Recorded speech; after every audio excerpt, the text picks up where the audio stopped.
Hello and welcome to another edition of The Debate. I'm Kavitah Blaim. In the war on Syria, an alleged chemical attack has taken place near the capital, Damascus.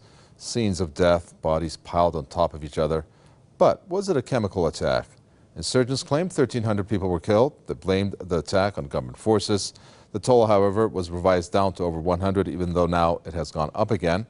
And after specialists viewed the videos, the conclusion was reached that this was not a chemical attack. The symptoms were different, with dead bodies added to the scenes for maximum dramatic effect. Well, in this debate, we ask, who could be behind the attack? Who would benefit from it? We will also explore the contradictory details of this alleged attack and look at where this situation is headed. What we've seen indicates that this is clearly a big event of grave concern.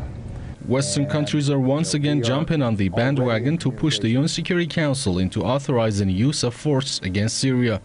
On Wednesday, the Syrian opposition claimed that at least 1,300 people were killed in a chemical attack launched by the Syrian army on a Damascus suburb.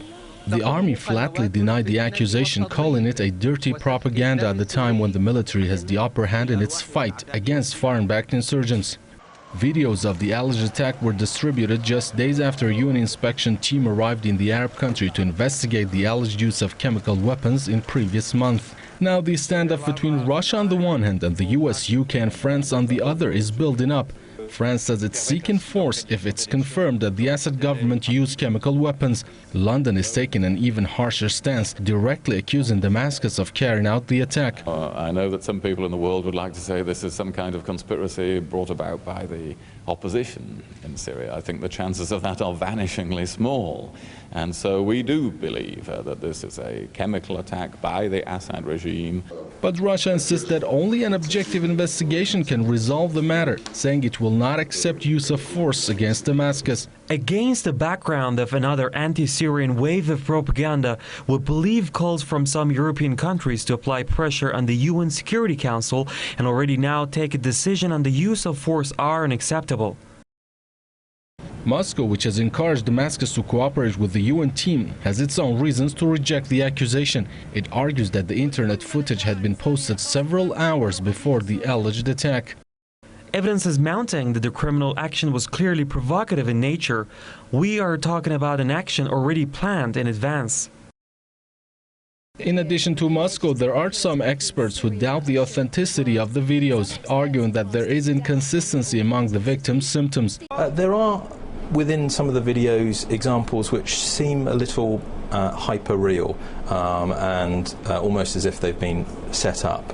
Some of the people with foaming, the foam seems to be too white, too pure, and not consistent with the sort of internal injury you might expect to see, which you'd expect to be bloodier or yellower. Back in March, the Syrian opposition claimed that an army chemical attack in Aleppo killed 26 civilians. As Washington, London and Paris were calling for use of force, a leading member of a UN inquiry blamed the insurgents for the incident. Russia also said that its researchers had reached the same conclusion. Later in May, Turkey arrested several Takfiri militants possessing the nerve agent sarin. There are also several videos and pictures showing the insurgents in Syria firing gas cylinders at government troops. Experts say it is too early to judge the recent videos and their authenticity. The UN team in Syria has already started its probe, with the bellicose reactions that Washington and its allies showed toward the recent chemical attack allegation. In the absence of any credible and objective investigation, it seems dubious why they are holding the Syrian government accountable for it. One of the questions we're going to be asking our guests that was asked there at the end of the report. Let me introduce them. We have Salafi cleric Anjem Choudary, who's joining us from London. We have political commentator Randy Short, who's joining us from Washington. Gentlemen, welcome. Randy Short, let me start with you. How likely for the Syrian government forces to decide on a chemical attack involving these civilians? Really some gruesome scenes there. First of all, for it to be near the capital, Damascus, when UN inspectors are in the capital at the invitation of the government, and of course, that's during the time when they're winning on the ground. You know, it's completely farcical. This is a black op or a false flag operation that serves the purposes of the Zionists, the European folks, and the Americans. It doesn't serve the purpose for the Assad forces to do this. So, you know, we already know this. We know about the massacres that the Takfari Salafi people have done that has been put on the government to try to justify its removal. So this is just a continuation. I said several weeks ago to expect things like this as Washington and Tel Aviv and London become more desperate and their failure to defeat Assad and his people, that they would begin to just pull out all the stops, showing that they have no honor, that international law only serves their purposes when they want it to. And people must remember that the European Union, that always portrays itself as an honest broker, if you do some of the history, you'll find that former Nazis, I mean that, Nazis like the Nazi who created the Nuremberg laws for killing Jews and blacks and others and giving Hitler dictatorial powers, they created the EU. So it is not a clean or honest broker, and it has a lot of nerve to cast aspersion on countries in Africa and the Middle East when its origins come straight out of Nazism. We're going to talk about two of the countries out of Europe who came out and blamed Assad for this. But Anjem Choudary, I mean, let's look at this attack. There's some experts that have casted doubts on the authenticity of how this was done, inconsistencies like the patient's symptoms. I'm not going to get into it because it's too long of a technical explanation that they have given, but it's not consistent with the chemical attack. Some of the bodies, it is said to be put there staged somewhat for having a dramatic effect. Doesn't it show in some sense that it were the insurgents that were behind this attack? Well, let's be absolutely clear about this. The Assad regime has the blood of hundreds of thousands of Muslims on their hands already. So nobody's going to put it past Bashar al-Assad to gas people, to use chemical weapons, and indeed his father before him in Hama used mass destruction and mass killing as a tool in order to stay on his illegitimate throne. So this is the first thing that we should say.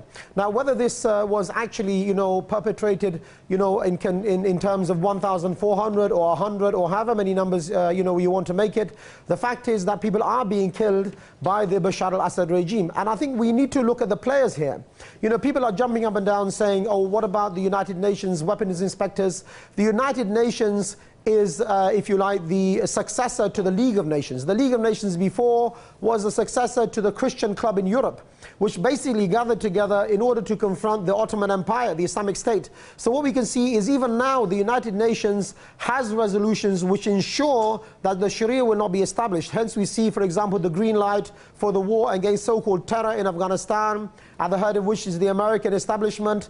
The United Nations is there to ensure that so-called democracy and man-made law, if you like, spread around the world and the Sharia does not rise. And for this reason as well, what we say as Muslims, and the reason why we had a demonstration today in London, in fact, outside the Syrian embassy, is that it's no to the Americans, no to the United Nations, and no to Bashar al-Assad. What has happened now with this chemical attack and with the hundreds of thousands of people who have been slaughtered, in fact, in cold blood, is that people have been pushed into the arms, the warm arms indeed, of Al-Qaeda. If you go now to Syria, the only people who are being supported are the people who are cleaning the streets, who are providing food, clothing and shelter, who the people love, which is Jabhat al-Nusra, the Mujahideen and Jundu Sham. What the basic line here is for Bashar al-Assad is that if he cannot remain in power, then he's going to annihilate every other person. And this is what we see. This is an end game for Bashar al-Assad. He's going to be overthrown.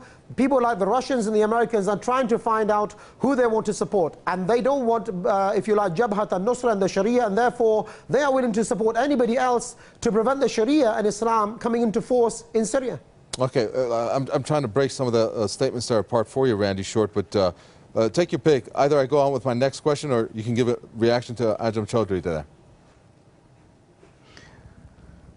Well, his allegation that the Assad regime has killed hundreds and hundreds and hundreds of thousands of people, he hasn't produced evidence for it. So that's, I guess, his opinion.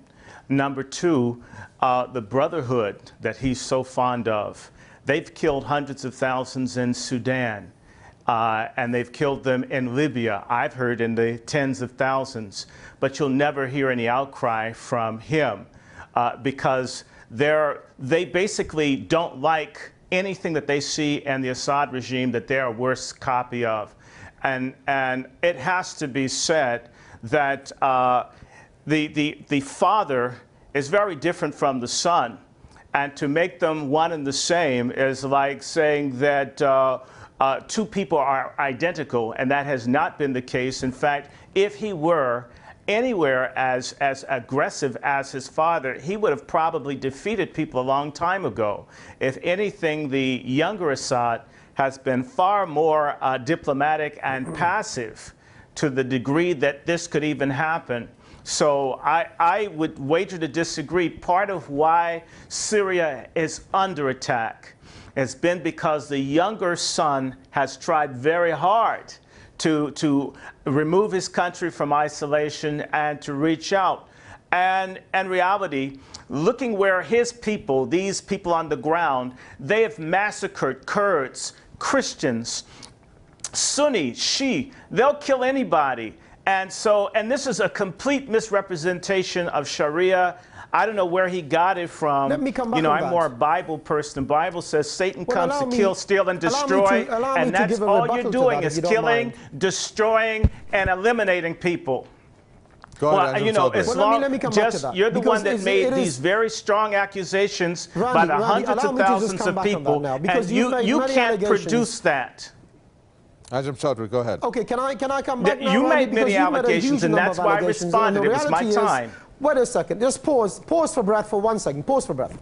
The fact is that on the side of the people who are fighting this jihad, for your information, Randy, are hundreds, indeed thousands of people from Australia, from Britain, from Germany, from Pakistan, from Bangladesh, who have basically gone hundreds and thousands of miles to support the people who are being butchered, raped, and pillaged by Assad, by Hezbollah, but why aren't by people the from regime. Syria doing this fighting? There's no way. Be quiet for 1 second. There's no way for people to go this far. You've hijacked what the people from Syria had. There's no way for people to go this far.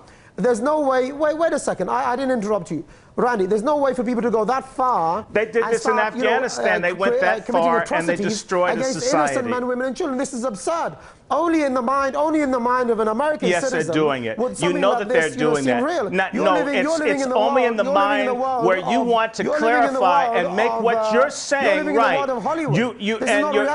You're living in a world where you only hear your own thoughts, where you have your own concept, your own concept of what's right and wrong, and anyone that disagrees with you has to be destroyed. So there are pictures, the people post them on the internet, of people being set on fire, people's throats cut, babies massacred, Christians. No, I live in the real world, and I think for you, I'd like for you to be a real Muslim. I fear for the people that listen to what you teach them.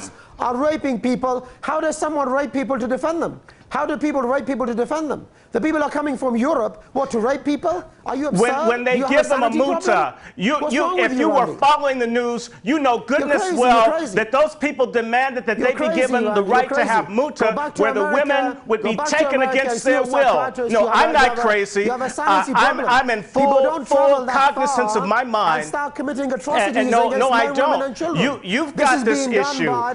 You are so determined to get it your way. You don't care what happens to the people there. So the women that are being raped, the people being kidnapped or abused, it's gotten worse. It is not better where you have control. By who? It's worse than Who's doing Assad. that? The people are fleeing to Iraq to get away from your liberators. Okay. Let me ask you a question. Let me ask you a question. People in Britain have taught by people like you.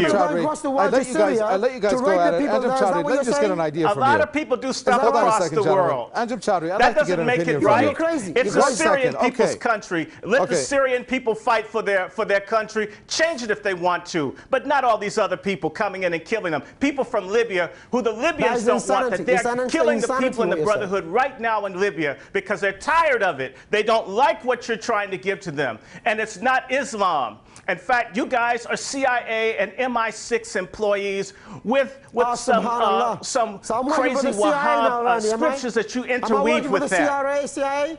Okay. Yes, absolutely. You take their weapons, you take their money, you work for them. When someone gives you something, you are subordinate to them.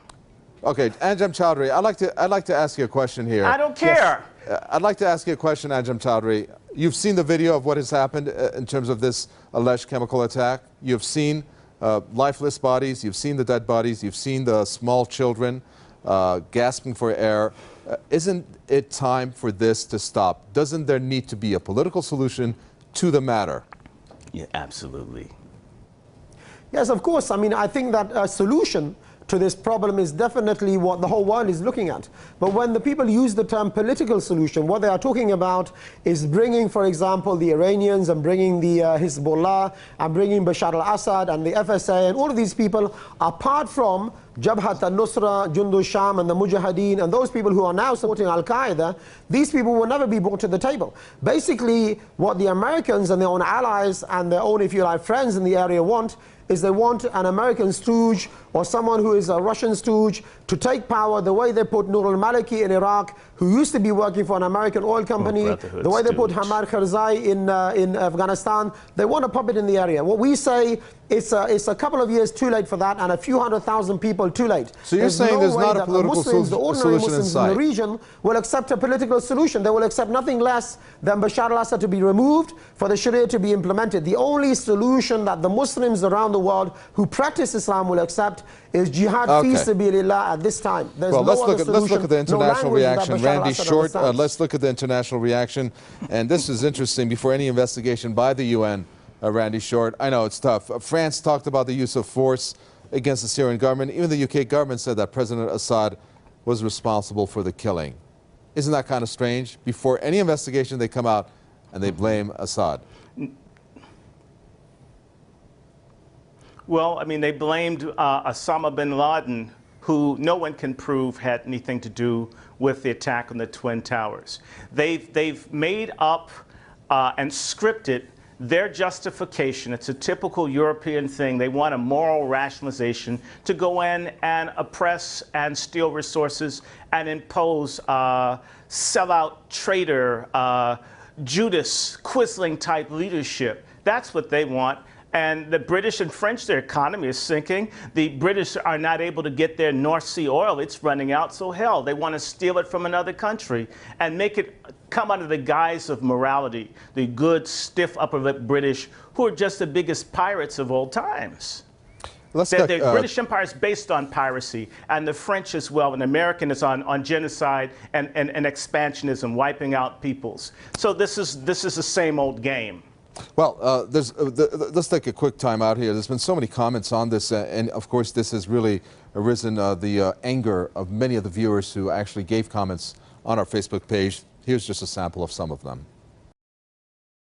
False flag operation to justify a foreign direct military intervention. Why would Syrian government use chemical weapons in presence of UN team? Syrian army is desperate to kill any living things in the area with the hope they can regain the area the simple way. Even if the Syrian government was cold-hearted enough to use chemical weapons, I don't think they would risk doing it, because they know what the world's reaction against them would be if they did.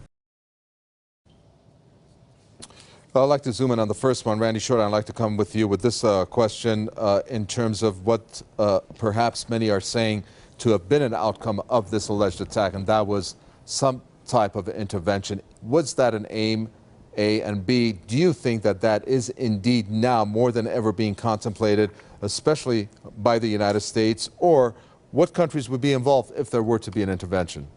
Well, of course they want an intervention. They've been humiliated by the success of the Assad government and the Syrian people who do not want this Takfiri, bloodstained Sharia imposed on them. And in addition, I mean, you're going to find other countries like Germany. They're ready to start goose-stepping again to get whatever they can get. France, and of course, Turkey wants something. There's a whole lot of energy issues. Syria has been found to have all sorts of energy resources, offshore and as well as gas within Syria. People want it, and they want to take it the same way that they've taken the oil from the people in Iraq.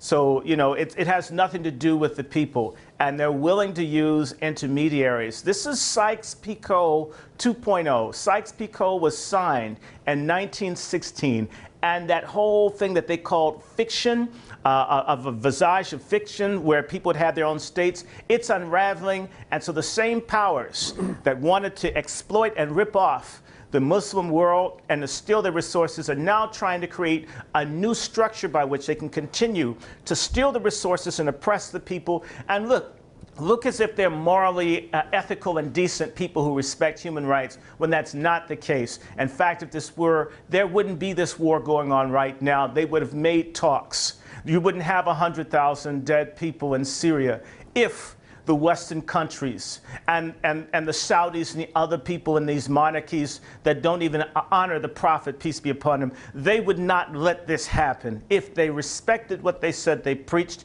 and practiced. And Anjem Choudary, you talk about Sharia law. I'm not too sure which of the groups there on the ground you support. You call them Mujahideen. But I'm guessing that some of the groups that, or any of the groups that you're talking should be establishing Sharia law there. If they come into power, let's just say in the hypothetical scenario that they do defeat Assad forces, which is very highly unlikely, do you think that indeed there's not going to be any type of intervention militarily from the United States or any other allies? They're all working together on this, that are going to go after these what you call Mujahideens. Yes, I think there's an area, in fact, surprisingly, where we can agree, Randy and myself, which is that, the Americans and the British and the French, under the Sykes-Picot Agreement before, and now obviously want to have their military interests, their economic interests, the strategic interests, etc. protected. So we're not saying that their agenda is our agenda, definitely. At the United Nations, incidentally, the first resolution of the United Nations was to give the land of Palestine to the Jews. So these guys are not as well on the side of the Muslims. But I think in our hatred for the Americans and the British and their foreign policy, we cannot close our eyes to the atrocities which are being committed by the Assad regime. Now, coming back to the end game, I would say to you that obviously the hadith, the narrations of the Prophet are very clear, sallallahu alayhi wasallam, that the Sharia will be implemented. There will be a big massacre. Eventually the Muslims will have control and it will come. Now, there are many groups in Syria at the moment, Jabhat al-Nusra, Jundu Sham, and many of these are some of the names which are prevalent.